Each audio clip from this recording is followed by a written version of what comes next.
Good afternoon, happy Saturday, happy weekend to one and all. Welcome to episode 11 of the Winged Eagle podcast. Greg Morgan back at you here with a lot to get into because we are off the heels of an amazing Smackdown last night. Holy crap.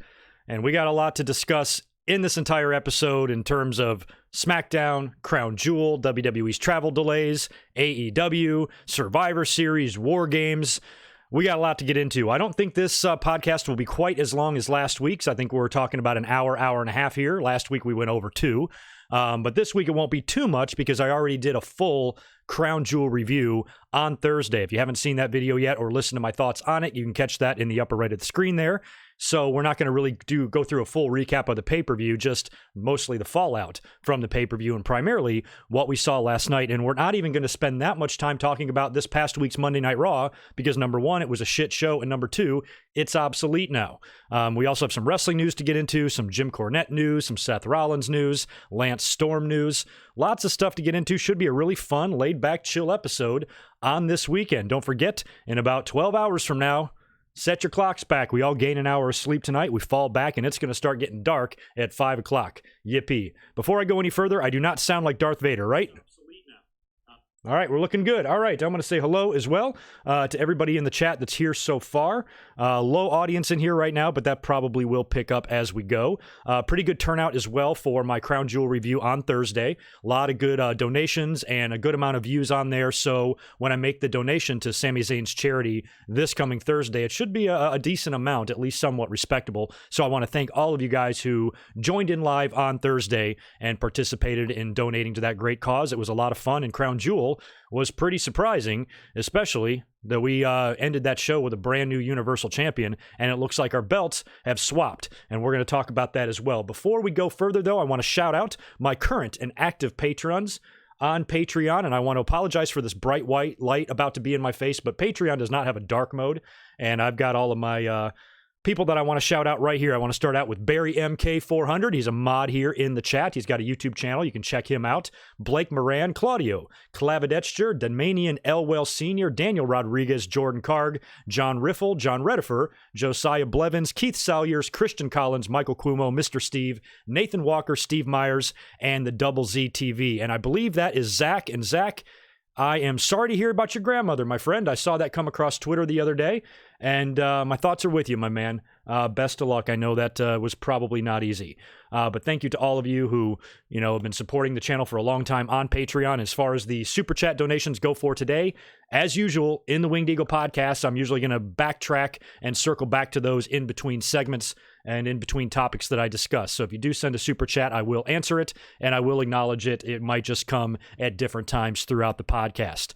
As far as what we're going to get into first, we're going to go all over the place here. We're really going to backtrack. I do not want to delay my thoughts on Smackdown for very long, so we're pretty much going to start with that, and then I'll circle back to AEW and NXT from this week, and we'll talk a little bit about Monday Night Raw, probably talk a little bit more about Crown Jewel, and then we will get into some of the wrestling news at the very end. So that's probably the format that we're going through here. I do want to start out, though, with Crown Jewel.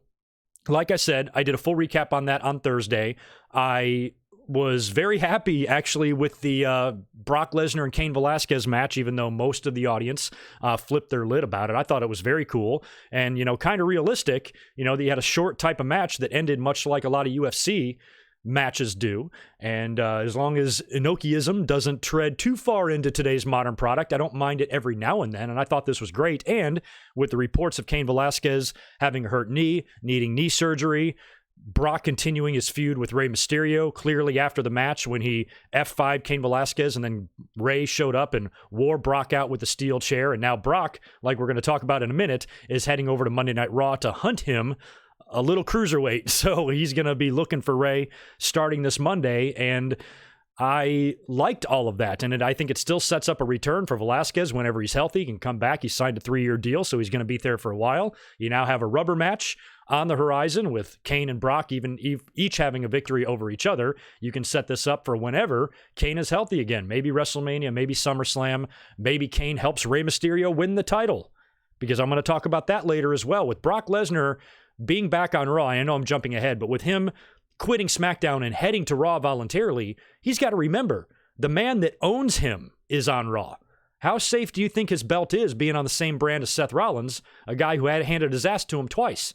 So if I was Brock, Raw would be like the last place I'd want to be. But I don't know how that's going to be. Now we're back, to Seth Rollins, who has 2 virtually clean victories over Brock Lesnar this year, yet Brock is on the show with a title and Seth is not. Kind of weird how that all comes around in the end. But we're going to discuss all of that as we go through. But as far as the Universal Champion, Bray Wyatt, I would have preferred if no titles changed hands at Survivor Series. I would have preferred if WWE just did that match at Hell in the Cell and put the title on Bray Wyatt there. I think they royally screwed that up, and they kind of had to fix the situation by doing it at Crown Jewel. That's what it feels like to me. But even though I would have preferred it to be Hell in the Cell, I'm still very, very happy that they did not completely fuck up this Fiend character, because if they would have figured out a way to have Seth come out of this match with the title after making such a big deal that the match can't be stopped for any reason, I don't think that would have done Bray Wyatt any favors whatsoever. No matter how you come out of this match, he's gonna be damaged from that. So I really saw no other way. So the fact that he did win, even though the match was not that special, even the finish with him falling off into the electrical equipment and the sparks and explosions, even that wasn't that unique or that creative or even that crazy looking of a spot. And then Bray Wyatt rising from the ashes, and then Sister Abigail-ing Seth on the concrete, winning the title. Great shit. Now he's the champion. And he tweeted out a couple of things after he won the title. One tweet was very interesting, and I can't remember what exactly the tweet said, but I do remember the line, "Under the red lights, nobody can stop me," or something like that. And that immediately made me think of maybe these red lights give him like magical powers, like the yellow sun gives Superman powers or whatever. So how much you want to bet that at some point in the future, because at some point Bray Wyatt's going to have to lose the title. He cannot be Universal Champion forever. So when that time comes, when he hits an opponent that's going to beat him, do you think the opponent takes out the lights? Maybe he takes a brick or something and knocks out the red lights and, brightening up the arena back to its normal lights. But I think if you take out the lights, it would be dark in there. But you might have to do something where, his opponent eliminates that advantage by taking out the red lights, forcing the Fiend to compete under the regular house lights, which maybe takes away some of his powers. Magical powers rule. I tweeted that yesterday on Twitter. So that kind of makes me think that these red lights, even though they're annoying, I really don't like it. I don't like watching matches like this. I didn't like it when Kane did it 22 years ago. And it didn't last long. It was only a couple of months. The matches are kind of hard to watch like that. It's like watching a match on the Virtual Boy. It burns your fucking retinas out. I don't like it. So I'm hoping that it doesn't last forever, but, the red lights do help conceal Bray Wyatt, make him look a little creepier. So there's kind of, there's a give and take there. It's 50-50, but I prefer not to have the lights, but I think those lights might play a role into the future whenever he drops the title. And I'll pose that question to you. Do you guys think that he holds the title until WrestleMania? Because last time he won the WWE title, he held it for a month? So Bray Wyatt, I would like to see them do it right this time. And if he holds it, actually have him hold it and be unstoppable. Because maybe if they put him on a long run here, maybe it's enough to erase the colossal fuck up that was Hell in the Cell. And if they do with him like we as fans wanted them to do, and he goes on a tear here and is like unstoppable, and everybody's, even the fans are like, well, how the heck are you going to beat this guy if he's impervious to pain? 7, 8, 9, 10 finishers don't put him down. That's why I said those red lights might come into play. So how long does he hold the title here? And when he does drop it, who does he drop it to and how? Does he drop it clean? Is there magical powers? Are we about to see The Undertaker come back at some point and challenge him, which might happen? I don't know. I don't know how long his run is going to be. And now that he is on SmackDown, and it looks like he's going to stay there, because I had my doubts. With him winning the title, I immediately said, okay, SmackDown's got 2 champions, which means only one of 2 things can happen. Either Bray moves over to Raw, which I kind of thought he would stay there all along. I was way wrong on that. Or Brock has got to move back to Raw. And Brock makes a lot of sense because who's his advocate? Paul Heyman, who's the executive director of TV over there on Monday Night Raw and kind of running the show. So you knew Paul Heyman couldn't be on SmackDown every week, and we knew Brock being drafted to SmackDown was kind of odd to begin with. So One of them had to jump back, and it does look like it's going to be Brock. But anyway, even though Crown Jewel was what it wasn't like the greatest show, I thought there were a couple of good moments. Like I said, The Fiend winning the title was great. I liked the Brock and Cain Velasquez match, thought it made a lot of sense and was well executed, and did have me intrigued on what they could do in the future with all three of those guys. Mansoor delivered against Cesaro. That was a great match. So there were some good things on it. Might have been, so far, my favorite Crown Jewel, even though I haven't really liked any of them. But so far, if I had to grade them, I'd probably rank this one up there with the best, because some of the other ones were just a little bit, And they got that women's match on the show, which was also cool. There was some major problems, however, coming out of Crown Jewel. Now, the talent got stranded. Some people made it out. Vince McMahon, Hulk Hogan, Brock Lesnar were some of the names that were listed as talent that made it out. I think they had their own flights. And that's all great. And I know this was beyond WWE's control and they couldn't have seen this coming, but they booked this show prior to SmackDown's move to Fox being announced, which means they were going to have back-to-back. Thursday in Saudi Arabia, Friday in Buffalo, New York. How the hell do you pull that off? Well, they decided to charter a plane to haul ass back to the States so their dead, exhausted, jet-lagged talent can go work SmackDown. But something happened. And there's even more stories. As I was going live here, I was reading more things that are kind of happening right now in terms of rumors about what exactly happened in Saudi Arabia. There have been some rumblings. I think Wade Keller, Bryan Alvarez had mentioned some sort of a rumor, even though they had no idea what it's about. Some sort of rumor that Vince McMahon was very angry about something and got in some sort of a disagreement. I don't know if that's necessarily with the Saudi people or what. Also, some talk about Saudi Arabia dragging their feet on some of the payments to WWE, and maybe that's why their quarterly numbers were down that they announced in the conference call a few days ago. And there are a few just rumors and rumblings and stories right now breaking as we speak about this stuff that I'm sure we'll read about more as the days go on here.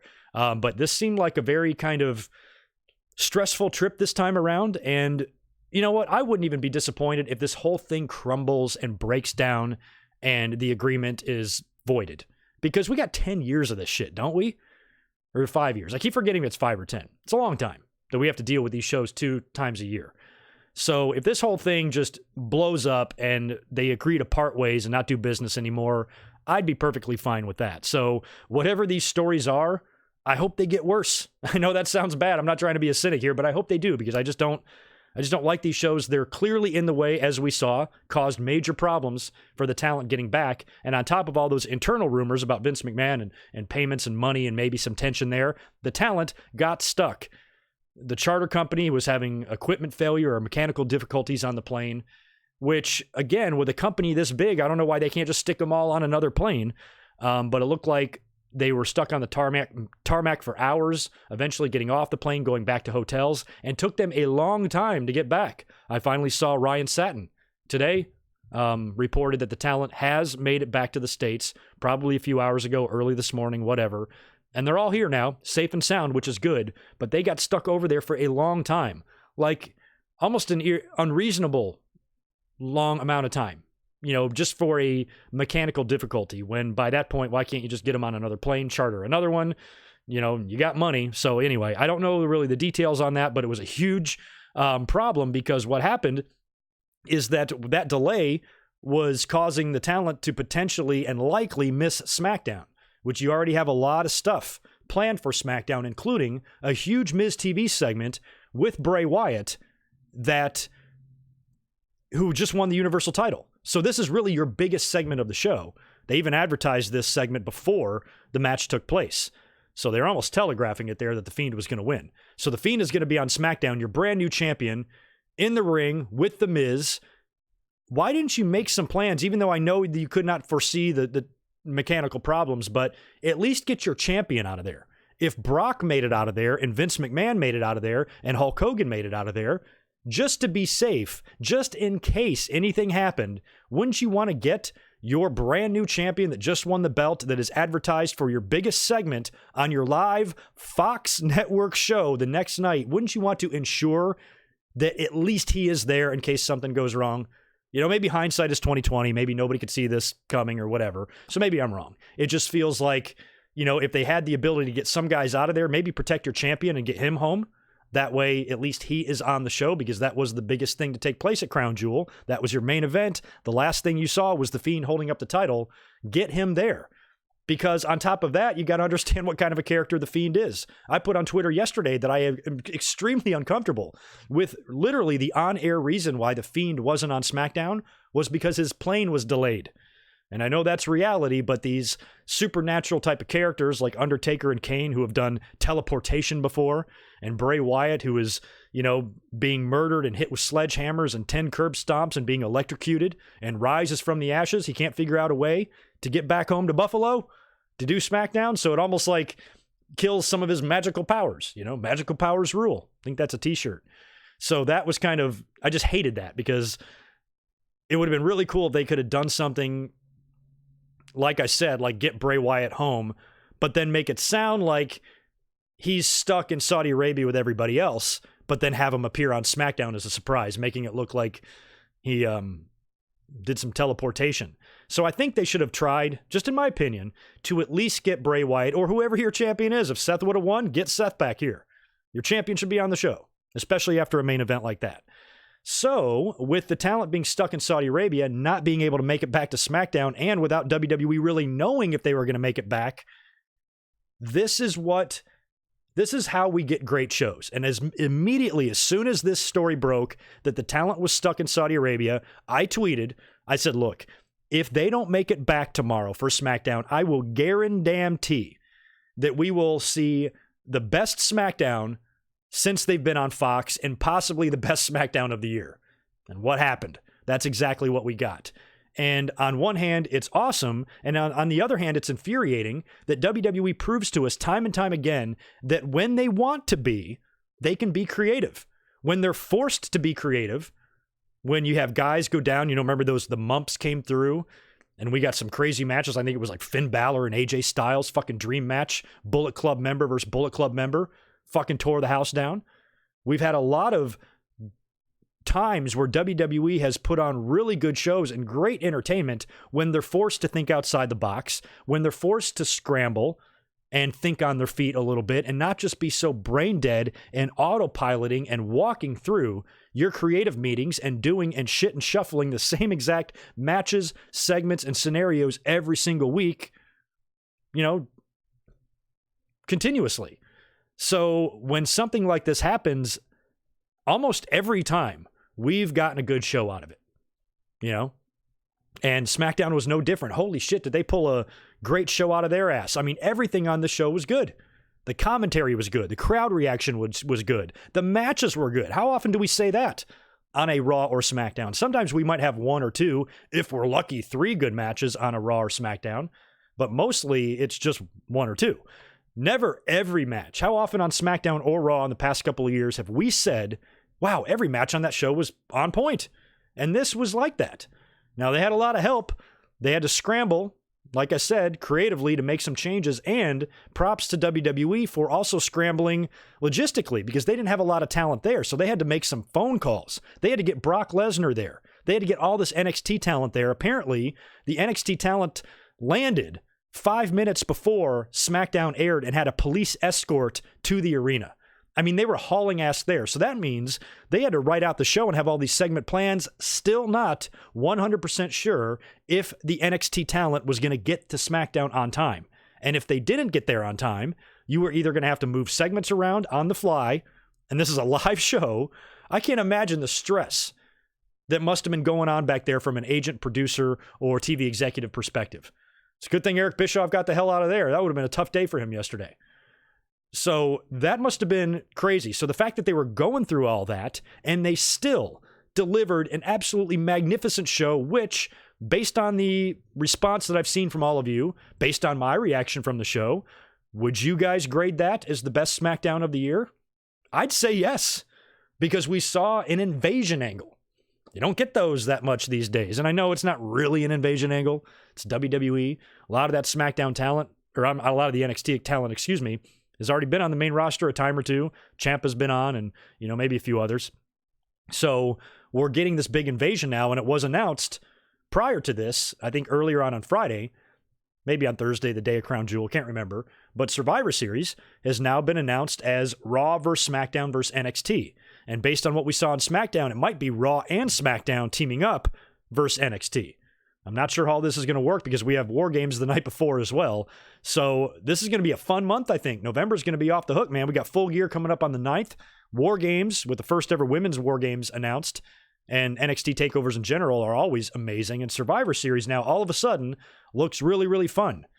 And we had heard that the Raw vs. SmackDown thing was probably not going to happen this time. No more champion versus champion matches. So in terms of NXT versus Raw and SmackDown, I don't know if this is one big colossal match, 5-on-5, one feature match on the show, or if it's going to be a number of matches.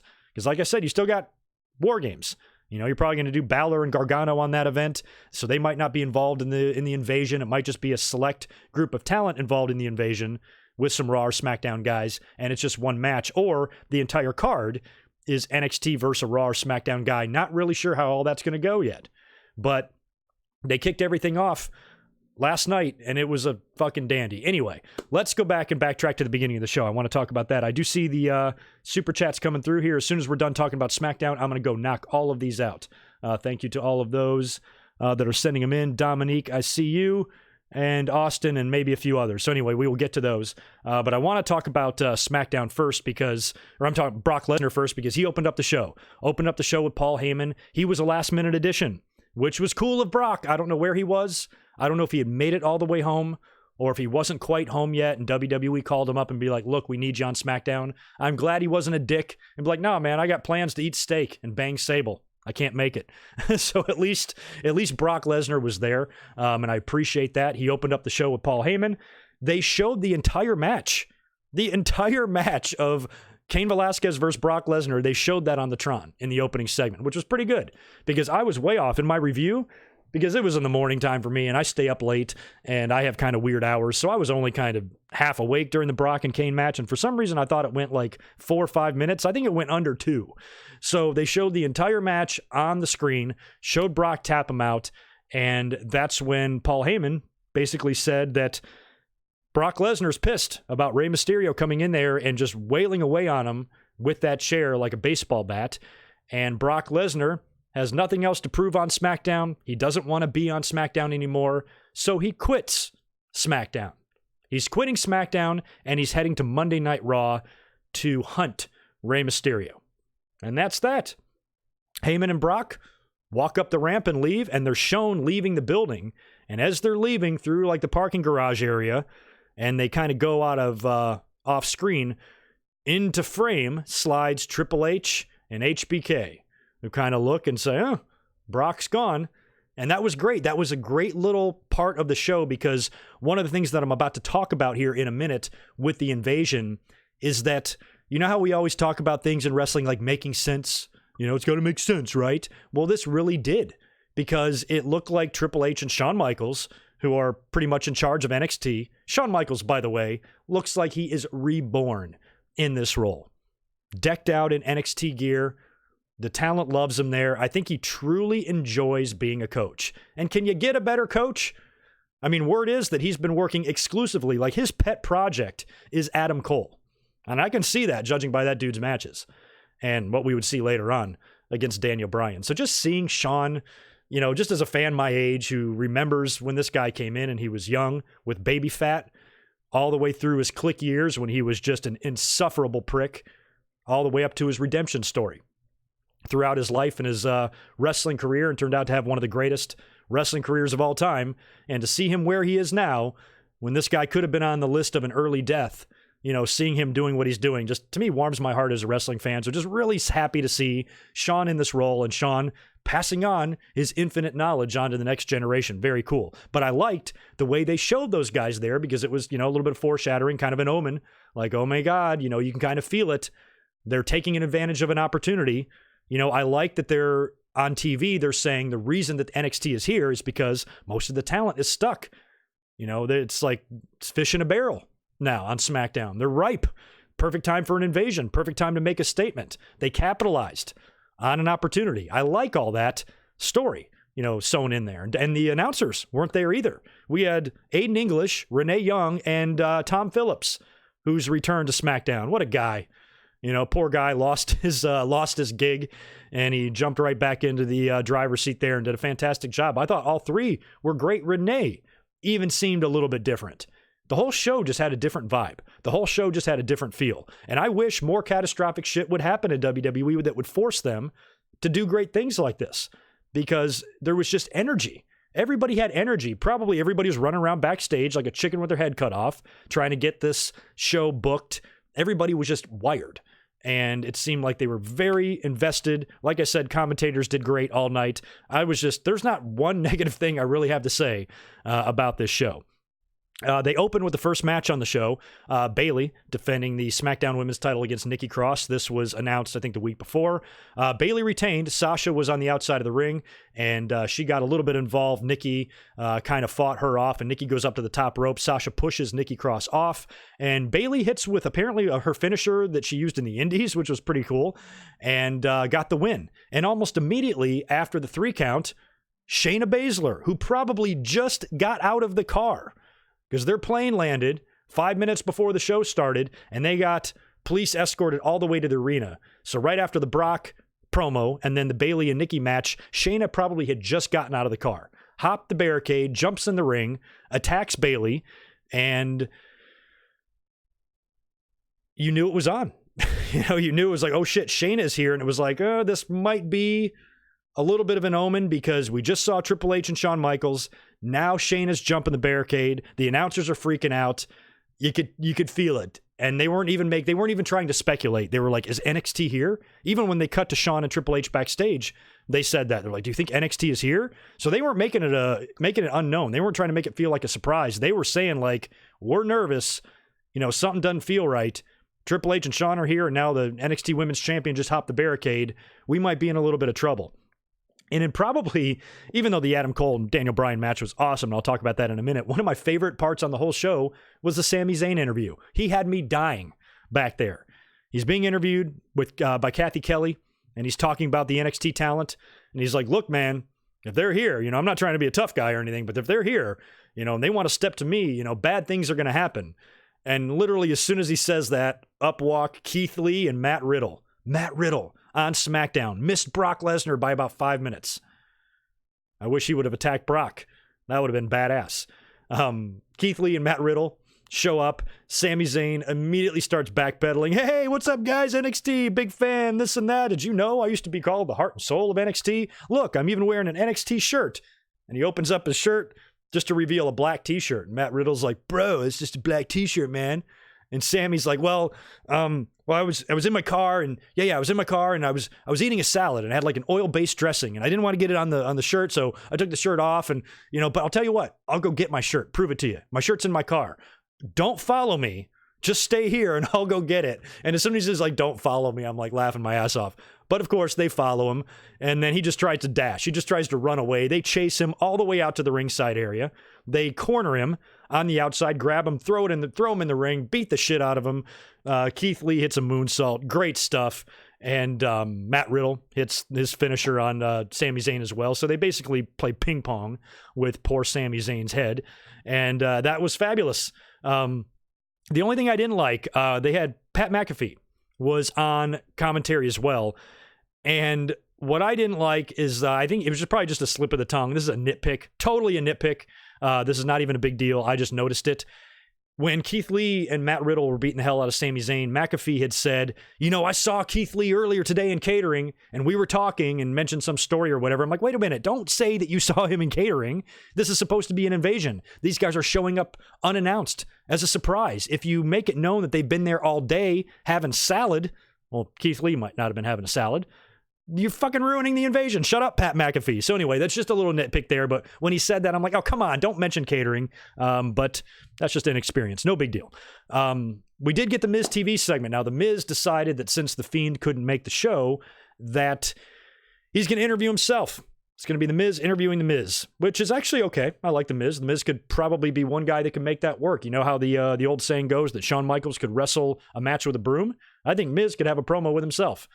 But he didn't. He was interrupted by another NXT talent, Tommaso Ciampa. Ho-ho. Out he comes. Didn't have the crutch with him. Kind of wish he would have. got in the ring, got in the Miz's face. They trade a few words, and Ciampa suggests a match. When Miz starts talking smack, and he's like, those are fighting words to me. Why don't we have a match right now? Cut to commercial, come back, and we got the Miz versus Tommaso Ciampa. Pretty good match.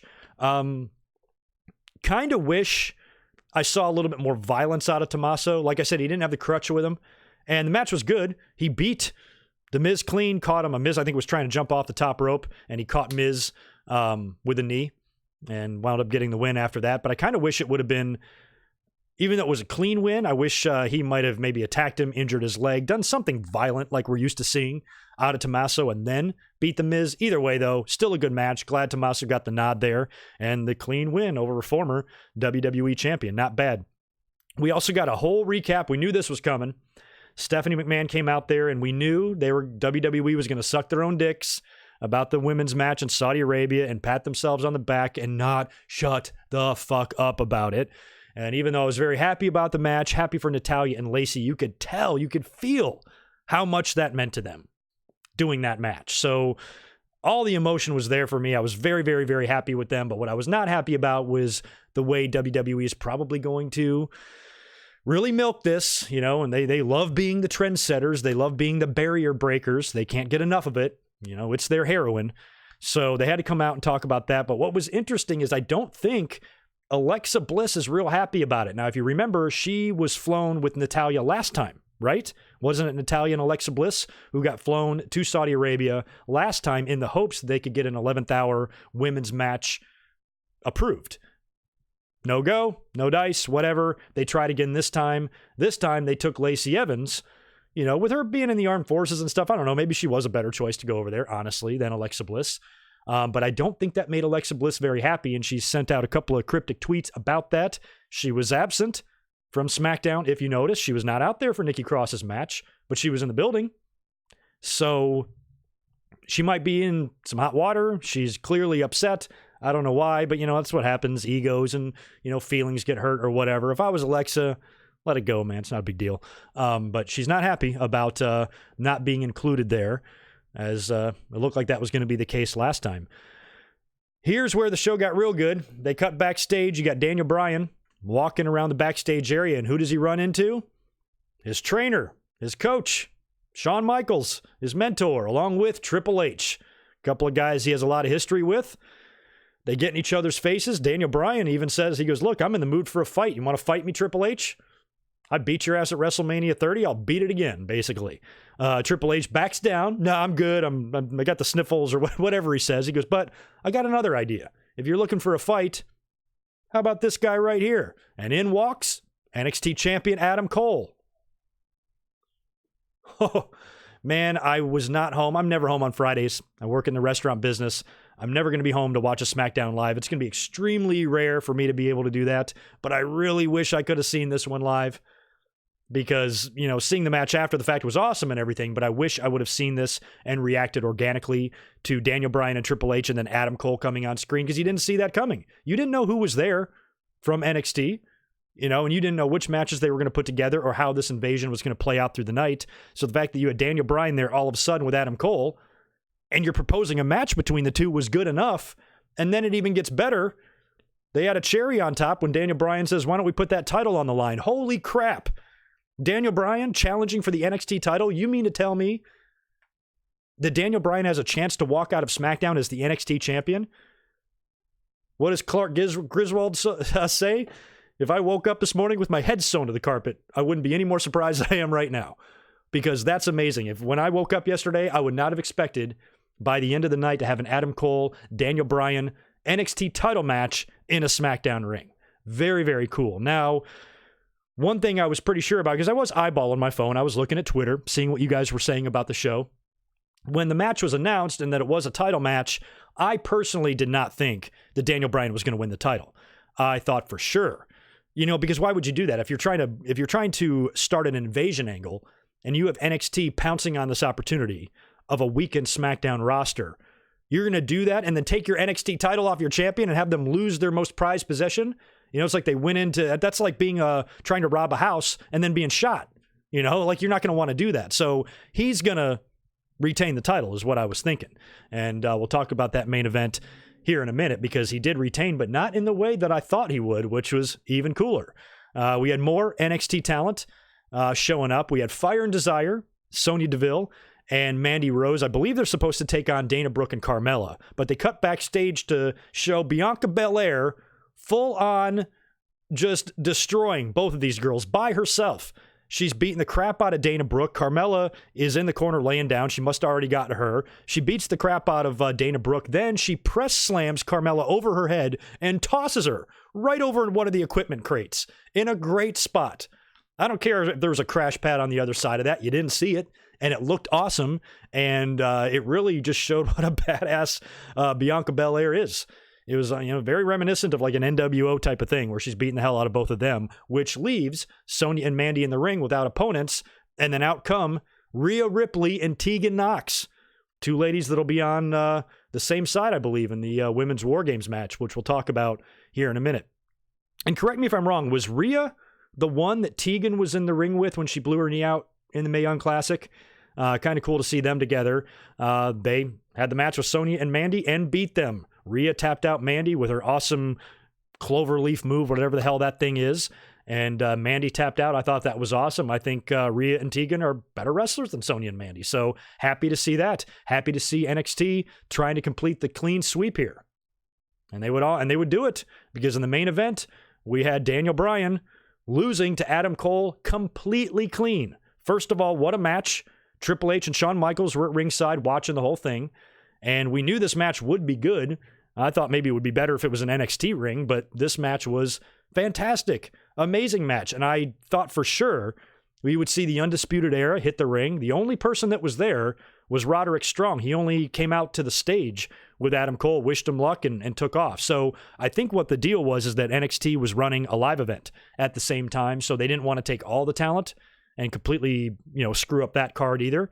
So some talent stayed, some talent came on. That's why you had such a weird mixture of people getting involved. So the fact that Adam Cole defeated Daniel Bryan completely clean was quite awesome. After the match, Triple H, Shawn Michaels, and the entire NXT crew who showed up for the show, the women, Rhea Ripley and Tegan Nox and Bianca and Matt Riddle and Keith Lee and Tommaso Ciampa and Baszler, Adam Cole, Roderick, whoever else might have been out there. They were all in the ring. Lio Rush, I think, was there.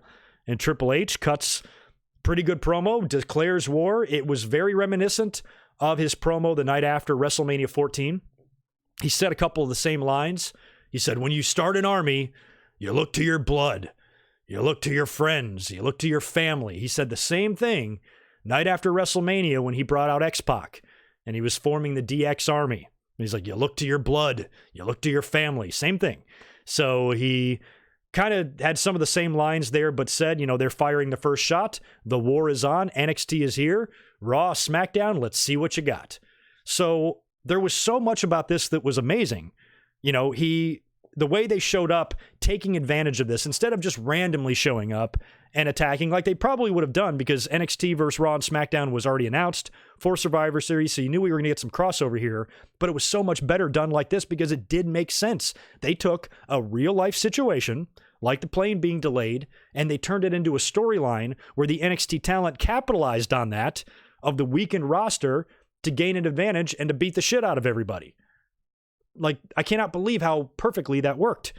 And that's what's great. And it's almost, like I said earlier, it's almost a little bit infuriating that we know WWE can be creative when they want to be, but they just don't because they're too lazy. So much of their booking and their writing and their storylines is lazy. That's one of our biggest complaints as fans, is that a lot of it just feels so lazy, like no thought whatsoever was put into this. So when they do stuff like this and when they're forced to think, crazy idea, right? Maybe start using your brain a little bit. When you're forced to think and do things that might be exciting, look what happens. We get a great show. So I wish they were under the gun all the time. I wish we had more flight delays. So this was an incredible show from top to bottom. I thought it was great. I thought it really now added interest to Survivor Series because, like I said, not sure how this is going to work. It looks, based on the way Triple H's promo went, that NXT is declaring war on Raw and SmackDown together. And maybe the two of them are going to pair up or if it's going to be one big Raw, SmackDown, NXT triple threat match at Survivor Series. I don't know that either.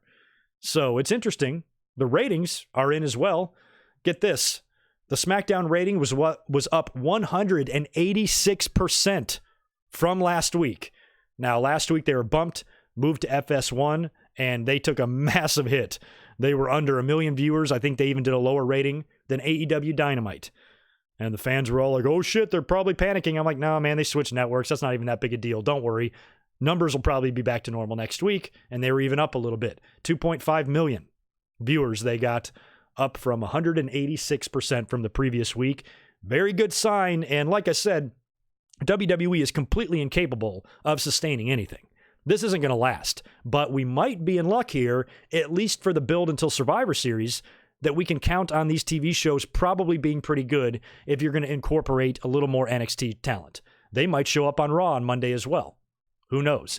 So I think we have the potential, not that it can happen, but we do have the potential to see some pretty good wrestling shows in the next couple of weeks leading up to Survivor Series. It might fall off after that. December might suck, and things might suck until the Royal Rumble, but we might at least have a fun Survivor Series season, and that's good, right? Why don't we backtrack now all the way back to Monday Night Raw? Because I'm not going to talk about the show much at all. I'm only going to talk about one thing. The show sucked. Didn't like it. The best part of the show for me was the absolutely beautiful, amazing, gorgeous, glorious, angelic RKO that Randy Orton delivered to Ricochet that might be my favorite RKO of all time. That was phenomenal. The show ended with the divorce court, the King's divorce court, where you had Rusev and Lana out there. Rusev saying he still loves her, and she's mad that he just wants to put a baby in her. And then Lashley comes out, and Rusev and him brawl. Lana starts wailing away at Rusev with a kendo stick, allowing Lashley to nutshot him and then beat the crap out of him. And then he makes out with Lana as they stand over top of Rusev's body. Horrible. I mean, what are they doing here? This is the main event.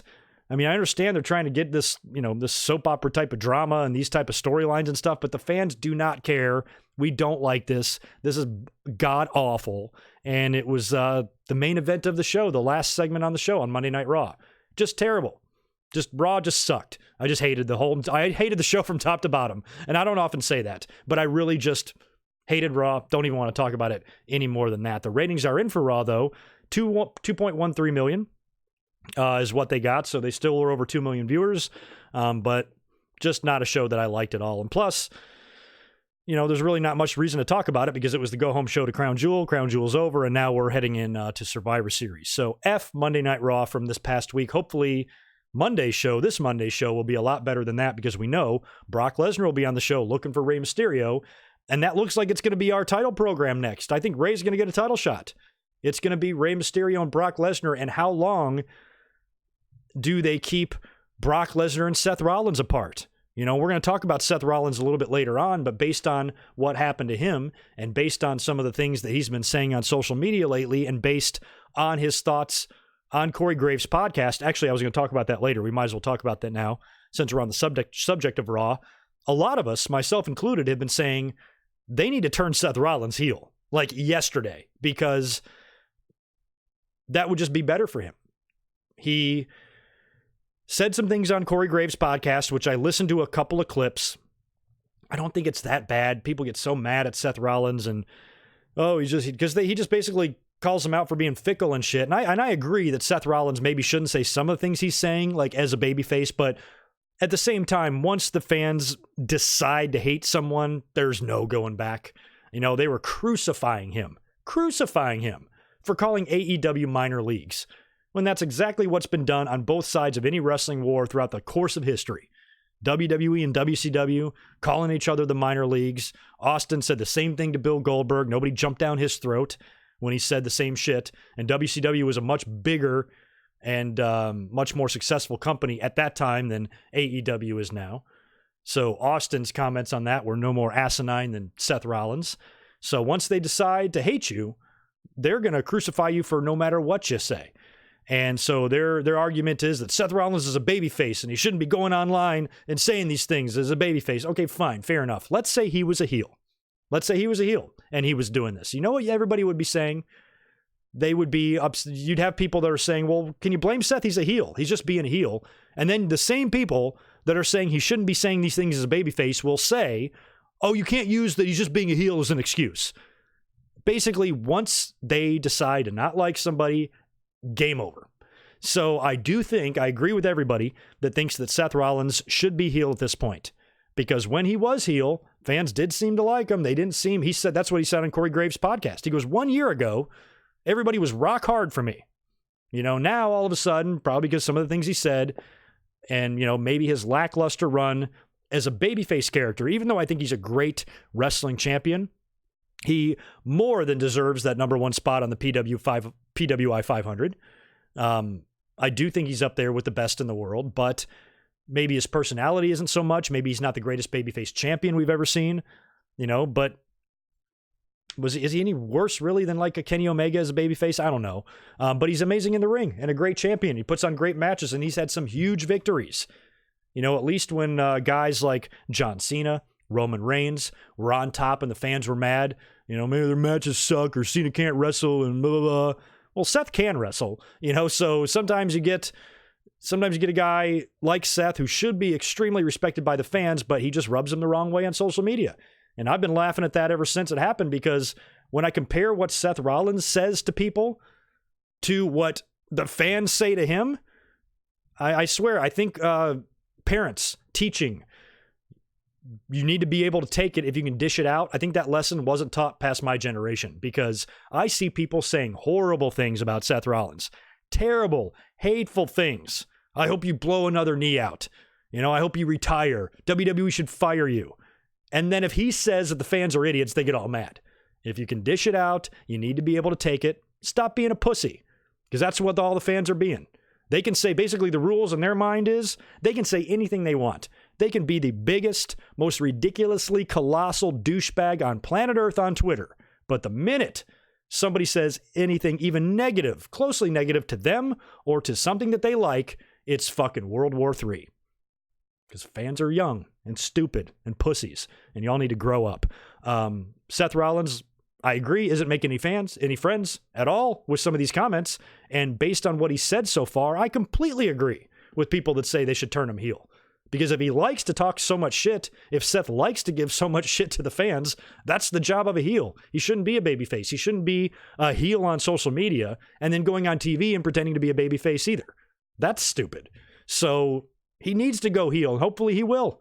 And I'm curious if he's going to be doing something else in a completely different program. I'm curious if he's going to try to chase Bray Wyatt over to SmackDown, or if he's going to want another belt, because you would think if Seth Rollins is obsessed with being champion, he's going to come over to Raw and say, well, I can't touch Bray Wyatt anymore. The Fiend is on SmackDown and I can't go over there.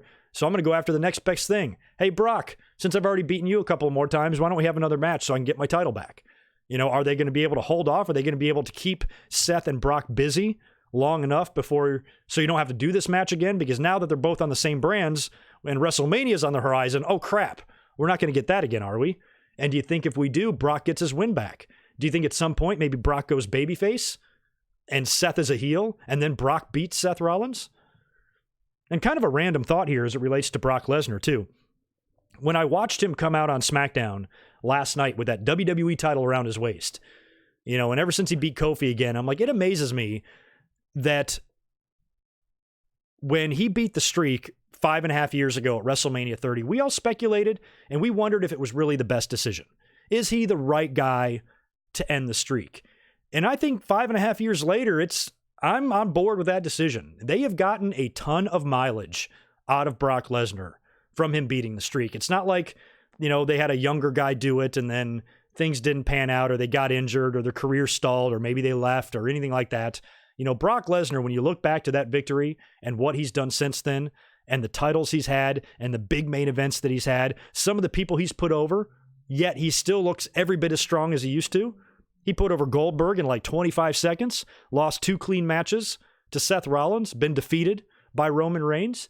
He's taken some losses, and he's still Brock Lesnar. He's still coming out there tough as ever, still beating guys in 5 seconds for titles and tapping out UFC stars. It's just, when you look back, I'm like, for the fans that want to debate, and that debate might still live on, maybe it does, But as far as I go, I know where I stand on that side of the debate. I'm with Brock. Maybe at the time it was, is he the right guy? But looking back now, 5.5 years later, and the mileage they've gotten out of that victory, he absolutely was the right guy. I'm always a Brock fan. I know we don't like his schedule and we don't like that he sits at home all the time and all that shit. I know that sucks, but I'm still Team Brock and probably always will be. Brock's the man.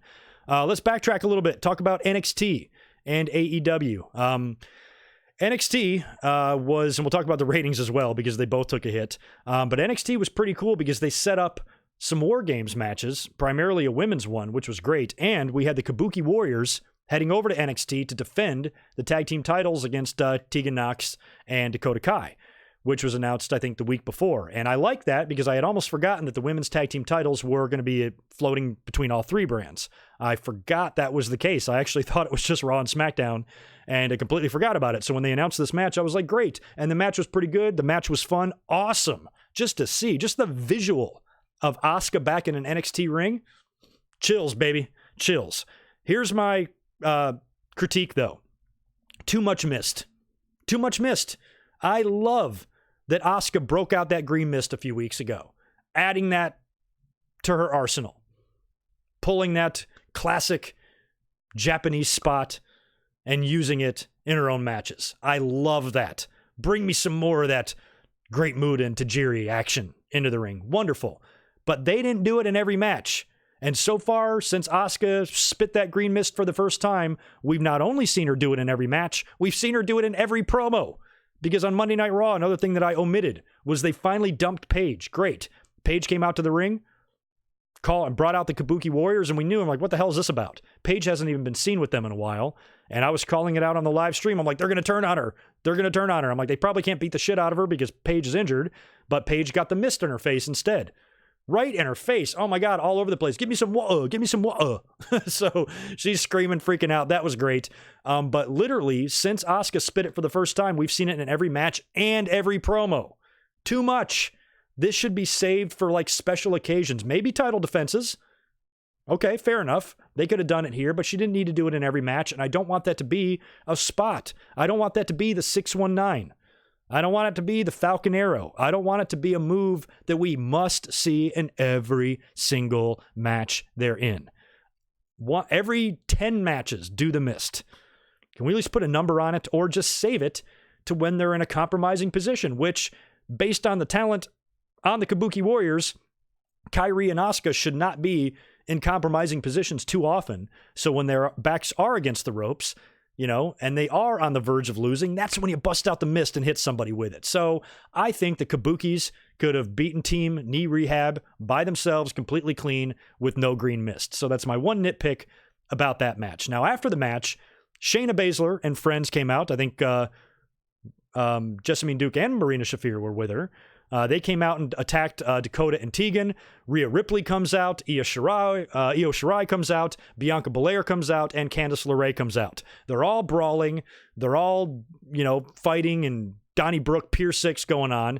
And that's when William Regal appears up on the balcony there in just an amazing one-line promo. He goes, hey, hey, hey, hey, in his William Regal voice.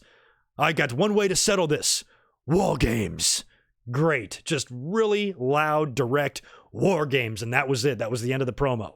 So I'm guessing, based on the talent that was in the ring, the women's War Games match is going to be Rhea Ripley, Candice LeRae, Dakota Kai, and Tegan Nox. That's 4, right? Against Shayna Baszler, Io Shirai, Bianca Belair, and there's 2 more left. Duke and Shafir are out there. And I got to say, I don't think they're ready. There's some about Jessamine Duke that just doesn't look, I think she's way too tall and way too lanky or something. When I see them in the ring and I see what they can do so far, it's not that great. They've been under contract for a while, and I could be wrong on that. I haven't seen a ton of their matches. You guys can help me here in the chat. I have not seen a whole lot of improvement in what they can do. So I don't know if I necessarily want to see either one of them in the War Games match. So it's just going to be one of them? Or is it going to be somebody else completely, and they're going to keep those 2 out of the match? But that's what it's looking like now, and that's exciting. I'm glad that the women, you knew that was coming. We've had Elimination Chamber matches, Royal Rumble matches, Hell in the Cells, Money in the Banks, all that stuff. War Games would be likely that they would do this, and I bet you this match is going to be good, and this match is going to be fun. Now, with what I'm curious about, since they made the women's War Games match, are we still going to get the men's War Games? Because if NXT is going to be represented at Survivor Series, are you going to have that same talent wrestle the night before at War Games? Like, how's that going to work? So maybe there is no men's War Games match. I still think there is with Tommaso and Riddle and Keith Lee and shit, but maybe not. I don't really know. But that was probably my favorite part of the show. The women was basically my favorite part of the show on NXT. I love the Kabuki Warriors retaining, and I thought the ending there when William Regal announced the War Games match was fantastic, and I'm looking forward to it. We had a Finn Balor promo, which was really good. A lot of inside lingo in this promo. Talked about how he had to put over a guy because he got a new mask or something, which is kind of interesting. And threatened Johnny Gargano. Says if he keeps coming at him, he'll put him down for good. Pretty good promo, I suppose. Moxley kind of had a similar promo on Dynamite. But Balor's was good. You know, it kind of got the point across that he's got a completely different attitude now. It was kind of the spotlight promo. Dark in the ring, spotlight on him. And very direct and very heelish and very good, quite frankly. Excellent job. Cameron Grimes got a victory over Tyler Bate, which with a little bit of Killian Dane interference. I like that match. And the Undisputed Era retained the tag team titles, defeating Keith Lee and Matt Riddle in the main event. So very good show, but I think I'm going to give the nod to AEW for one more week. I still like them just a little bit more. I really want to vote for NXT. I'm ready for them. I'm more than ready for NXT to give me a better show. And there might be some trickle down from what we saw on Smackdown now this Wednesday on NXT. I don't know if the ratings are necessarily going to jump 30% and be enough to defeat AEW or anything. Probably not.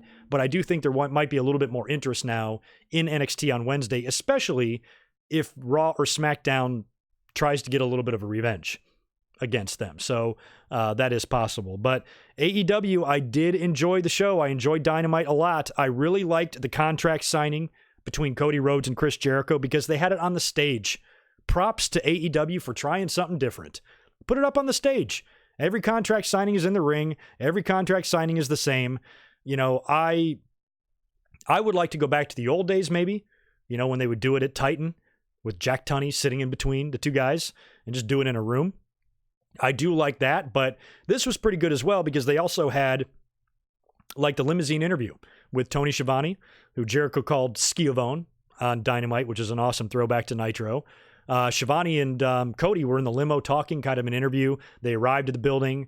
They sit down at the table that's all set up on the stage with the red carpet and everything. You know, Cody says a few words. Jericho cuts a promo.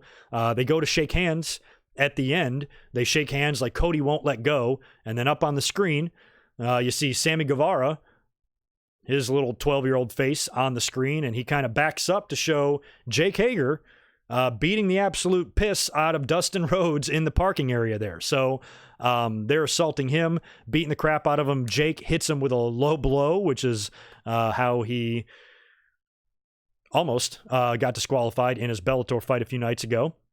And that might be setting up a match between the two at Full Gear. I'm not sure. I like the whole spot. I like them attacking Cody's brother and Inner Circle showing Cody that they've got the advantage and he's in an uphill battle at Full Gear. And I still maintain that at least for now, I don't want Cody to win the belt. I want Jericho. Well, I'm kind of selfish. I want Jericho to be AEW champion on the Jericho Cruise in a couple of months. But even that aside, even if I wasn't going on that trip, I would still want him to retain here. If I'm Cody and if I'm AEW and if I'm an executive there, I'm just at least at first a little bit conscious of putting the belt on, you know, your people in charge. I don't know if you want to start doing that right away. And Jericho holding on the belt, the longer he does, the more epic it's going to be when he drops it. And I think it would be cool just to wait a little bit longer and wait into 2020 for Jericho to unload that belt. So at Full Gear, I'm hoping that Jericho in the Inner Circle, maybe with the Inner Circle's help, likely with the Inner Circle's help, I hope he's able to retain against Cody Rhodes. A really good women's match on the show as well, even though I think the NXT women are a far better roster than AEW. Shanna, who I hadn't really seen before, put on a really good showing against Hikaru Shida and lost, but looked really strong in the losing effort. And the word is that she has signed a 3-year deal with AEW. Great. Can't wait to see more of her. The Rock and Roll Express were also interviewed. They recently won the NWA tag titles for like the 10th time or something. They're actually supposed to present the AEW tag team titles to the winners of the main event. They came out there with the titles. By the way, the AEW titles, I think, look fantastic. The tag titles, they look good. They're reminiscent of a couple of other belt designs, but it's hard not to be reminiscent of a belt design these days. Overall, I like them. I like the looks of the belt. But they didn't get a chance to present them to the winners because before they can even get a word in with Chris Van Vliet, by the way, who was interviewing them, they're attacked by Santana and Ortiz, what do they call now? Proud and Powerful or Pride and Powerful? Not sure. But they have a new name for their team. They're not LAX, of course. They come out there and attack and beat the hell out of poor Ricky and Robert there. And what's interesting, too, is that the Rock and Roll Express are set to return to NWA. They're going to be showing up on NWA Power here recently. And I'm also going to talk about Jim Cornette here in a little bit and some of his crazy-ass comments.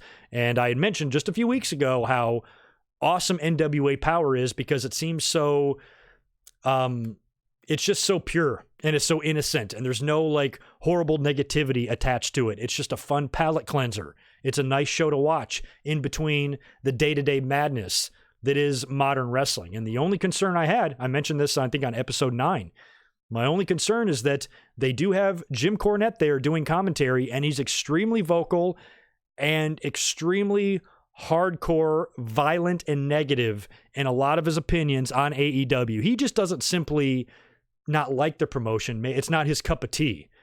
Jim Cornette doesn't know how to say something's not his cup of tea. If he doesn't like it, the people working there need to kill themselves, is basically to the level he takes it. And I express concern with that NWA Power is such a fun, nice show with no negativity because there's so much of it. You can't even go on wrestling Twitter, the happiest place on earth, right? Without just seeing a bunch of fucking nonsense, just filled with stupid people's idea of smart things to say. That's all you see on Twitter. And I was concerned that Jim Cornette and the negativity attached to him and all of the feuds that he has, not only with fans, but wrestlers, I didn't want to see that trickle into the NWA. I don't want to see that poison get in there and get into their bloodstream. And of course, something happened. Jim Cornette overstepped another line and prompted the NWA to release a statement about it, which we'll probably talk about here in a minute. But my point was, the Rock and Roll Express and a lot of Cornette's friends, like Jim Ross, Jim Cornette and Jim Ross had a little back and forth on Twitter too. Jim Ross was right in what he said. He goes, Jim, what is wrong with people just trying to make a living, dude? Will you just fucking let it go? I just don't understand why you have such a huge dog in this fight. Why? I've never seen anybody care. I don't want to be as angry about anything is Jim Cornette is angry about AEW or Orange Cassidy or some of these other dumbass debates that shouldn't even exist. Nobody should care about any of this stuff. But yet it sparks the most heated and passionate debates from everybody. And Jim Cornette, when he gets mad, we know that he says some pretty asinine things, and he did, and it made things awkward in NWA. And now when you have some of his friends working there, and he goes so far back with the Rock and Roll Express, never shuts up about how great they are and what a legendary tag team they were. And they were the type of little guys who could do things right. And anybody who's little now doesn't know how to do it. Well, here Rock and Roll Express are on Dynamite about to, or supposedly going to present the tag team titles to the winner. How does Jim Cornette feel about that? Is he okay with that? Because they're going to be on NWA Power soon. So if they're in the ring wrestling a match, is Jim Cornette going to be on commentary burying him? I don't know. It just seems like a huge conflict of interest, for Cornette. Just pick your battles, dude. Jesus. I can't imagine anybody giving a shit about Orange Cassidy. Everybody talks to him about him on social media. I'll tell you what, man, it's a good thing Crash Holly didn't have his hands in his pockets when he was claiming to be 400 pounds, because that would just be silly. What the fuck ever. I think everybody needs to get over it. But the Rock and Roll Express thing was interesting. Also, on Dynamite, what the hell's going on with Brandy? Is she like turning into a sorcerer or a sorceress or whatever the fuck it's called? It looked like she was putting a spell on someone last week with the point in the forehead. And then they had some weird thing going on here on Dynamite where her makeup is running and she's got candles lit and I don't know what's going on. She's putting spells on people, I guess is what's going on there. Maybe they're doing something crazy with her character. Maybe she's Sister Abigail. I don't know. But in the main event, was this a good match? Debatable finish. I like the finish, but some people felt like the finish fell flat. But SCU and the Lucha Brothers tore the house down in the main event to crown the first ever AEW Tag Team Champions. I predicted SCU to win, and they did. I thought that they would probably be a good team to have in your record books as your first ever AEW Tag Team Champions. They telegraphed it a lot because the Lucha Brothers jumped them, I think in the first round and injured Daniels and all of that. So you kind of knew they were heading for a Lucha Brothers and SCU final here. Great match. Love this shit. Marked out for the whole thing. The finish, some fans didn't like it, but I did because they were going for the Lucha Brothers were going for the package pile driver on Scorpio Sky. He's kind of kicking real hard to get out of it, rolls into a small package, and Kazarian runs and takes out Rey Fenix, and Sky pins Penta for the title. I kind of liked it. It was a good little sequence there. Rolled him up.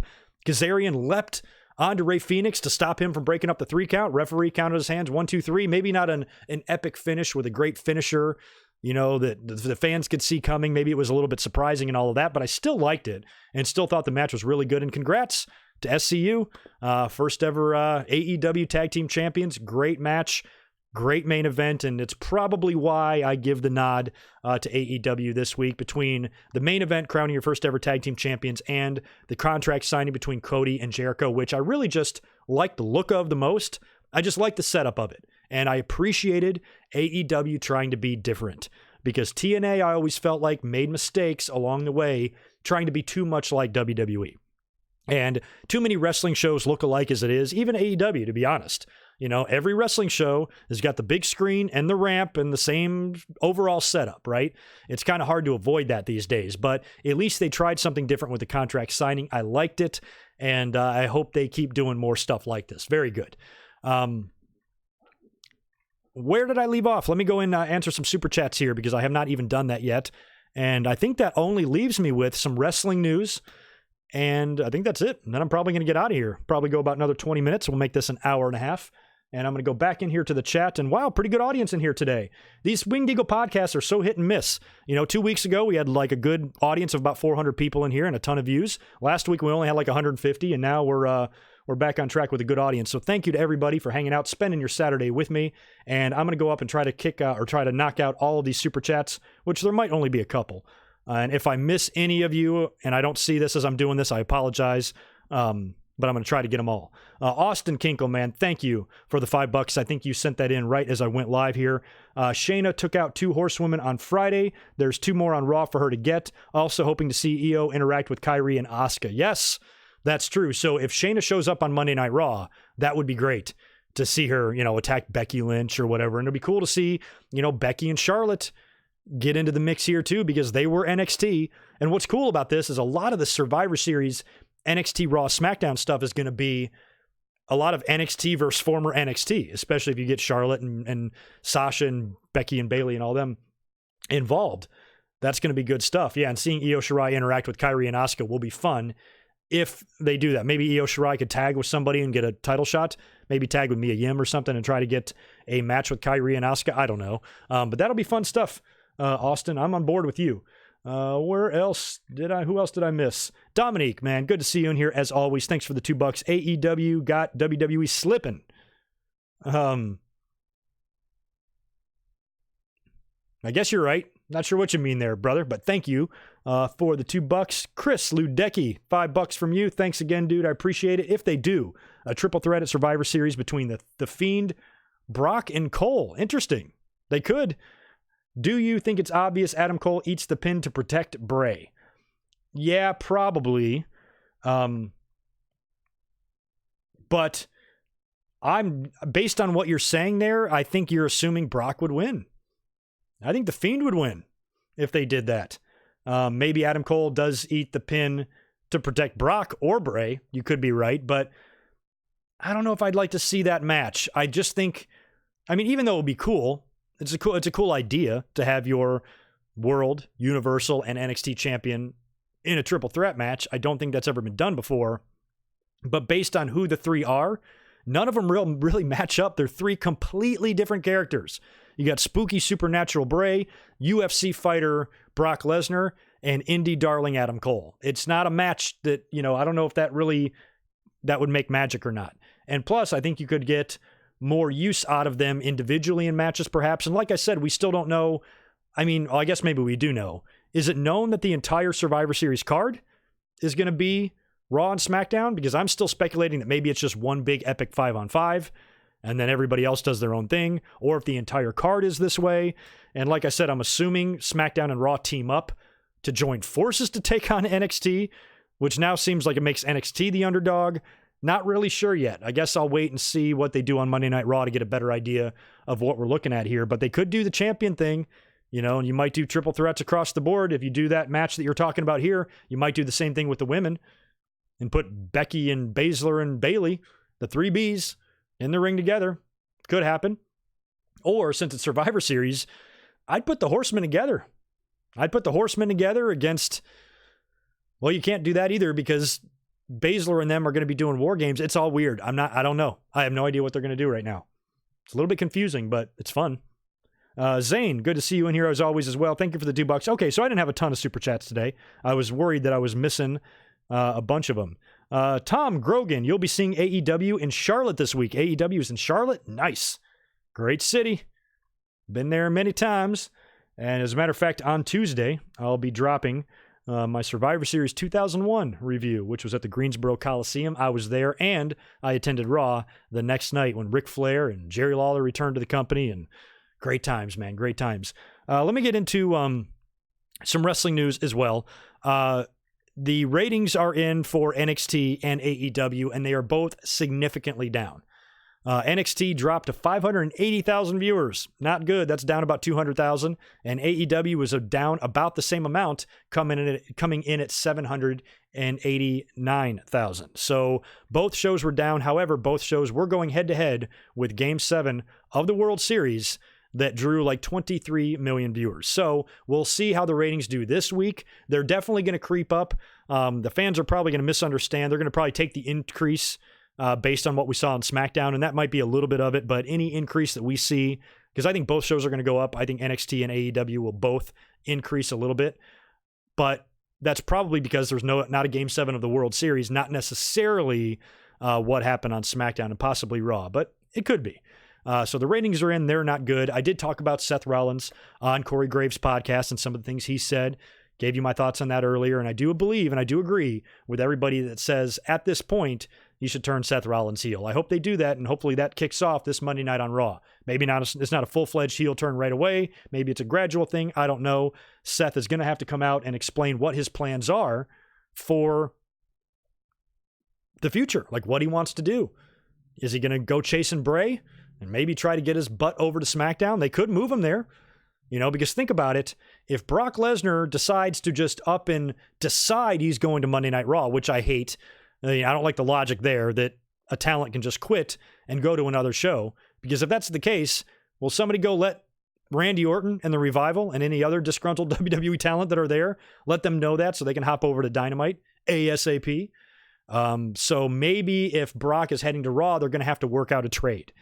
And they're going to have to make a storyline reason for it, because otherwise, unless they tie in Paul Heyman's position, unless they try to make it known that he's the head bitch in charge over at Raw, you got to have a reason for Brock going over there other than just quitting, because if he can do that, it undermines the draft, So if they do a trade, they might send Seth Rollins, because he's really the only piece of talent on Monday Night Raw that would be a worthy enough star to trade to SmackDown to make up for the loss that they have. So Seth could find his way over to SmackDown Live. I would not be surprised. So whatever we see and whatever we hear this week on Raw might be the beginning of that. It should actually make Monday Night Raw really interesting. What do you guys think is going to happen there? Speaking of Raw and WWE too, Lance Storm is headed back to the company. Not surprised. A few weeks back, maybe even a couple of months now, he announced on Twitter that he is closing down the doors of his wrestling academy, Storm Wrestling Academy, and he was going to make an announcement on his future. And I tweeted him not 5 minutes after he said that tweet, and I'm like, you know what? You should move to a warmer climate. Since you still live in Canada, you should go somewhere really warm. You should go somewhere where you can be a coach. I just thought Lance Storm would be a perfect trainer in NXT.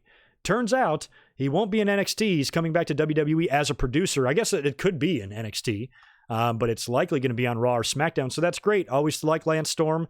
He's just a good, solid individual who's very much like the character he plays on TV, or that he used to. And I think he's just a good mentor. I think he can be a good guy to have around some younger talent, and, just a good, mature guy that teaches people how to act right, not be an idiot. Congrats to Lance Storm. Glad you're coming back, and you've got an excellent brain for the business. Happy he's there. Like I said, Jim Cornette got himself into a little bit of controversy this week. Now, the whole thing stemmed from, he gets into a million Twitter arguments with everybody, and I love Jim Cornette, and I don't ever want him to block me. My feelings would be hurt that I've literally loved this guy for 30 years, and even though I don't particularly agree with what he says, I think he's way over the top, and I think he says things that are just way overly offensive and has nothing to do with PC. That's what I hate about this, overly PC world. I know that we live in a hypersensitive society right now, and I'm not a very PC person myself, but I don't like people who are anti-PC who translate being anti-PC into you should be allowed to say anything. Basically, there's no lines drawn. So if Jim Cornette tells somebody they should kill himself, and then somebody gets offended by it and oh, you're just too PC. No, there's a difference between not being too PC and being a fucking douchebag. Some of the asinine, ridiculous things that come out of the mouth of that fat, rotting orange Halloween pumpkin that runs this country, and then people say, oh, they just don't like him because he's not PC. I'm like, no, there's a difference. When I don't like the PC culture is when, like George Carlin said, when you have people or women telling you to call that thing in the street a person hole cover. That's taking it too far. That's taking the PC nonsense way too far, in my opinion. So I agree on all that, but I don't think you should be telling people to kill themselves, and then if somebody calls you out for being a hateful, violent asshole, you're mad that they can't handle because they're just too PC. There's a difference. There is a line there. So I don't translate I'm not a PC person into meaning you can just say anything you want and be a complete, disgusting, bigot asshole with no repercussions. And some people, it's just way too black and white. And I think there is a gray area there. And I love Jim Cornette. Love his opinions on almost everything. But I think he takes it way too far, and he's getting way too upset about shit that shouldn't matter, like the Orange Cassidy stuff and the Marco Stunt stuff and all these debates. People were bitching at me yesterday on Twitter because I joked about so many Orange Cassidy debates, but no debates about The Undertaker shooting lightning bolts out of the sky. Well, it's not the same thing. Yeah, it is. It's a wrestling show. The wrestling business and the wrestling universe in general, across the board, worldwide, in every promotion, is 99.9% illogical nonsense. So to all of a sudden get mad that a guy's got his hands in his pockets when The Undertaker is rising up from graves, levitating to heaven, shooting lightning bolts at people, and then people don't like the comparisons between The Undertaker and Mysterio because they're two biggest stars. It's not the same thing. Those guys are huge stars. Exactly. Now say that again. Slowly. They're not. They're bigger stars than Orange Cassidy. Is Orange Cassidy main event in pay-per-views? Is Orange Cassidy beating Kenny Omega for the title? Is Orange Cassidy in the main event? Is Orange Cassidy the top star in the company? No. He's a small part of the show. No pun intended. Just like Marco Stunt is a small part of the show. They're not in the main event. They're not big stars. So why the fuck do you care? If Orange Cassidy defeats Kenny Omega in the future for the AEW title with his hands in his pockets, then I will have a problem with that character. But if he's going to be a small part of the show, and he's out there to entertain, and the crowd is reacting positively to him, and they're not shitting on him, and they're not booing at him, what's the problem? Why is this such an issue? I think the fans just like to debate shit. And then you have people like Jim Cornette that are so angry about it, when I'm like, why are you so mad? Jim Cornette was part of the writing team when he's helping script the storyline for The Undertaker's dead brother, or presumed dead brother, to return 20 years later. He did some silly shit in Smoky Mountain too, and some goofy ass stuff in WCW. All of a sudden, a dude with his hands in his pockets is the worst thing in the world. Survivor Series 1999. Or no, Survivor Series 2000. Right? Austin, Triple H up in the forklift, in the car. Car falls, 100 feet, flat on its top, murdering, squishing, splattering Triple H's guts all over the parking lot. 8 days later, he's on Monday Night Raw. So It's just wrestling, man. I just don't think that any of that stuff is worth getting that upset about or even debating about, And like I said, when these guys that are so heavily debated on social media, if they start winning world titles, that's one thing. Then maybe I'll jump into that debate and maybe be a little bit more on your side. But until then, to act like this guy is harming the business, he's not. You know what's harming the business? Debates like this. Attitudes like the one of Jim Cornette. Instead of allowing wrestling fans to have their fun and trying not to create any division, we got enough of that going on in this fucking country as it is. The one place we should have a safe zone from all of that is professional wrestling, to where we have fans enjoying products together. I will not get involved in this NXT AEW nonsense. I flat out refuse. I really want both shows to be good, and I want my Wednesday nights to be fun. I don't give a fuck which show is better at all. No dog in the fight. I want them both to be good, and I want to have fun. And I want to talk about this stuff online with you guys without having to worry about which side you're on. And if I'm praising AEW, then some NXT jackoff is mad. If I'm praising NXT, some AEW jackoff is mad. All y'all can go jack each other off, because I don't care. And stuff like, and I'm a wrestling fan that laid eyes on my first wrestling match in the 1970s. And I'm not bothered by Orange Cassidy. I don't think that he's harming the business. Everything evolves. Remember those phones where they had to circle and the rotary phone, you had to dial like this? Compared to now, you got a 4K video camera in your pocket. Everything evolves, including professional wrestling. And one of the biggest arguments I've seen about some of that stuff, especially from Jim Cornette, is, could you imagine a guy like Orange Cassidy in the ring with Jake Roberts? No, I couldn't, because it's different times. So this would never happen back in the day. Here's a news flash for you. It ain't back in the day anymore. Trust me, I wish that it was. I wish that it was back in the day, because I miss back in the day. You know what I watched last night on TV? Or not on TV, on YouTube? Just on in the background as I was making my notes for the podcast? The NBA All-Star Game from 1993. Just randomly watched all 4 quarters. It was on YouTube. Michael Jordan, Shaquille O'Neal was a rookie. Great stuff, man. I just watched it, I miss those days as much as you guys do. But I also understand that there's an evolutionary process to everything, and shit's not the way it was back in the day. And like I said, when you compare, Orange Cassidy to any of the other ludicrous thing, fans really hate when you compare him to big stars like Mysterio and The Undertaker. Okay, fine. Let's compare him to Crash Holly, pretending he's 400 pounds. And let's compare him to Spike Dudley, who won 10 plus 1 championships in WWE. Granted, like all of them were hardcore titles, almost all of them, and a couple of tags, but still, he's an 11-time title holder in WWE, and the dude weighed 66 pounds. So I just don't understand why this is a problem. Jim Cornette has a huge problem with this stuff. And when he gets into these arguments with people, that's when he maybe goes a little bit too far because his anger overtakes him. Jim Cornette he can't let shit slide off. You think I give a fuck when anybody tells me on Twitter? No. Don't give 2 fucks. Slides right off me like butter. I got better things to do. I live in San Diego, California. I got the ocean right over here. I do not care what some jackoff tells me on Twitter. It's the last thing in the world I care about. And Jim Cornette, I thought he was in a happy place. He loves Kentucky. He loves his home, Castle Cornette, with all his great wrestling memorabilia. And him having enough money now where he can retire and live comfortably and be happy. But he's not happy. He's pissed all the time. And so he goes crazy.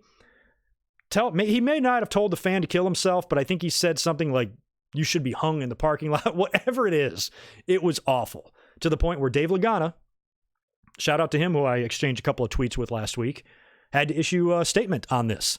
And I'll read it for you. He says, over the past few days, a situation was brought to our attention in regard to comments made by Jim Cornette that have been taken as making light on the subject of suicide. We've addressed the situation internally with Mr. Cornette and made it clear that any comments in regards to the subject, joking or serious, are not endorsed by Lightning One and the National Wrestling Alliance. Mr. Cornette understands the seriousness of this situation and that he will remain the color commentator for NWA Power, which is good. I don't want Jim Cornette to go anywhere. He's awesome on that show. He's NWA to his bones. He's got that shit running through his veins. I don't want to see him leave. I just don't want to see his negativity enter into this just wonderful little spot that we have, this corner of the wrestling world that we can go, that we don't have to deal with the madness. So I don't want him to bring that madness in here. You know what I mean? So I'm glad he's sticking around, and I just hope that it doesn't get worse to where the NWA actually has to make a decision, maybe getting him out of there. And I don't want to see that happen. I love Cornette.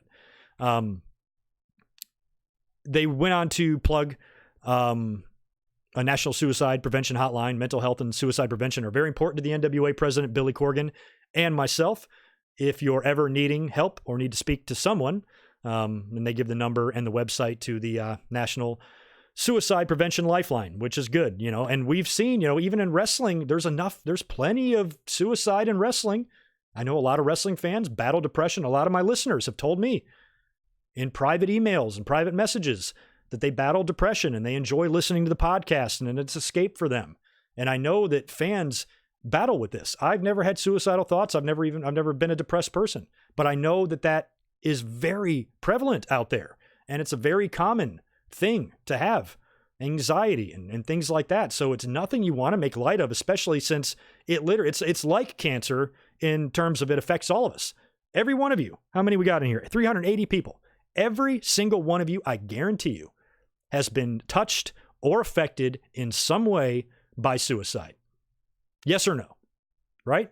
So it's just not cool. It's not cool to say that, especially when you're saying that. Jim Cornette's not telling an ISIS leader to kill himself. He's telling a wrestling fan that likes Orange Cassidy to kill himself or something like that. That is way beyond the realm of what it needs to be.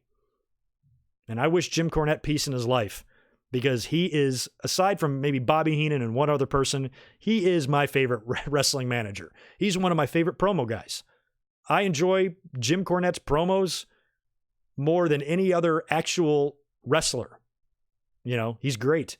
Knows how to talk, gift of gab. I wish I had 1/10 of the speaking ability that man has. The way he can just rattle off shit as he goes and sound like a genius doing it. So I know Cornette's not listening to this, but if he is, hopefully you listened all the way through it and you didn't block me because I like you and I want to continue to like you. And I'm asking you as a fan just to stop alienating people that love you, because it's just not a good look for you. And some other interesting news as well. Don't know if this means anything, but it is a little tiny piece of evidence that we can add to the pile. WWE has hired CM Punk's trainer to be a coach at the Performance Center. So apparently this guy is still CM Punk's current trainer. And we kind of had some ideas and rumblings that if Punk is going to return to wrestling, which it now sounds like it's a possibility, it's probably going to be with WWE at this point and not All Elite Wrestling. And now that his trainer is there, makes you wonder. And the very last thing I have to say in my notes here, but I can't because I got to get out of here. I will invite you guys to go online and read about the Joey Mercury and ROH troubles. Things are not good in Ring of Honor right now. Joey Mercury has gone kind of on a tirade on, I think, the GM over there, this guy Greg, and talked about all the fucked up things that he witnessed and how many problems there are in the company right now. And a lot of the AEW talent has come out defending and taking the side of Joey Mercury. So that company's got some troubles. I wish them well. I hope they can kind of clean it up and Ring of Honor can maybe one day return to the level that they were on, because they were fantastic back in the day. And with wrestling being so common now and being everywhere, you would like to see them capitalize on this. So I hope whatever the troubles in Ring of Honor are, and I know there are a lot of them internally and stuff, I hope they get that stuff worked out. Before I get out of here, I might have seen a super chat or two roll in, so I'm going to answer those. I keep grabbing my wrong mouse. I apologize. Where is it? There we go. 2 more, and then I'll get out of here. Dominique. Oh, thank you, brother. Oh, you're probably clarifying what I asked you again. Thank you for the $5, dude. I hope and wish NXT win all of the matches, but it should be a good Survivor Series overall. Hope I'd be off to watch it live. I hope you're off to watch it live too, dude. I'm going to be off. I can't wait. I'm probably going to take the weekend off. I'll be here for War Games and Survivor Series. I will review both. I would normally say no, NXT wouldn't win all the matches. WWE wouldn't do something like a clean sweep, but I think they did last year. I was there, right? Didn't Raw win all the matches, made SmackDown look like a pile of turds? So it's possible, Dominique, for sure. Vincent Millage, thank you very much. It's a good time to be a wrestling fan. Hope AEW comes to Seattle at some point. I second that. I hope they make it out to the West Coast, and they will, because the minute they get down here to the whale's vagina, I am going to a show. I cannot wait to see AEW come to Southern California. I'm ready. And if they're coming here, they'll probably hit all the major cities on the West. So hopefully, Vincent, you will get a Dynamite show as well. Let me see. Is that it? that is it. All right, before I get out of here, just a quick reminder of the video schedule coming up. I'll be up here this Monday live reacting to Monday Night Raw. On Tuesday, Survivor Series 2001 review will drop. I was at that show live directly on the hard camera. You can see me throughout the whole thing. It was a great time, a great experience, and I'll share with you all my experiences on Tuesday. Then, next Saturday, 1 week from today, is Full Gear. I haven't 100% decided what I'm going to do on that day, but I think it's going to have to be double duty. I'm going to try to come up here a little bit earlier for the Winged Eagle podcast instead of waiting till 3 p.m. Pacific, maybe 1 or 2. Get up here an hour earlier, knock out the podcast and talk about all WWE stuff, but don't talk about any AEW stuff. Then I'll watch Full Gear, and then after Full Gear, I'll come up and do a live review. So even though I'm not 100% sure on that format, that's probably what I'm going to have to do on days that there are AEW pay-per-views, because that's the day that I do my podcast. So I'm going to be having to pull double duty 1 week from today on November 9th. But stay tuned to me on YouTube and on social media. Follow me over on Twitter at GoodMicWork, and you'll get more updates on that as the week goes on here. But that is going to wrap it up for me. I want to thank you guys again for hanging out. I really appreciate it. Enjoy the rest of your Saturday. Enjoy your weekend, and I will catch you on Monday. Y'all be good. Peace.